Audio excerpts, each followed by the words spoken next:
These children represent the future of a community which doesn't believe in one.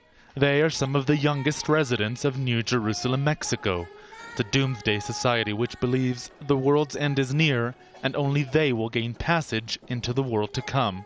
Their elders, and now they too, are strict followers of traditionalist Catholic teachings in this, one of the largest, oldest, and most secretive such communities in the world. Father Luis Maria is one of New Jerusalem's spiritual advisors, keeping the faithful in check. Los reglamentos que ella nos ha pedido, que es vida de oración, de... We must pray and go to Mass daily, take communion and say our prayers to the saints.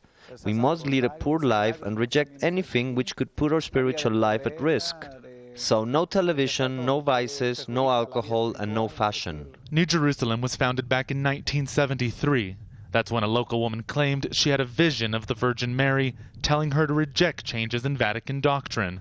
They pray around the clock and live isolated from the world, content with their own. But some residents, like Father Antonio Claret, find themselves on the fringe of their own community, critical of those claiming authority to power. Obligan a creer en una persona. They try to make us believe in a single person who claimed to be a seer. But really, he was manipulating people to suit himself and those closest to him. Father Antonio is among a growing number of fallen souls, as they are known here. They are men, women, and children who are banished from the community's religious activities in so-called mass purges. This for rejecting claims by various priests here that they see the Virgin Mary and receive her messages. Over the years, tensions between the loyal majority and dissident minority have turned ugly, sometimes even violent. A separate house of worship built decades ago by those purged believers was burned down by New Jerusalem's more religiously zealous ones. Defiantly, this new one is being built. Now, unrest appears to be inevitable, following the death earlier this year of the community's founder. State authorities fear, in the absence of any clearly defined leadership inside these walls, sparks could fly again, and soon. A representative from the municipal capital has been shuttling back and forth between these two sides, trying to ensure that doesn't happen. But the majority here are suspicious of those efforts. They believe instead the government is simply trying to incorporate New Jerusalem into the municipality.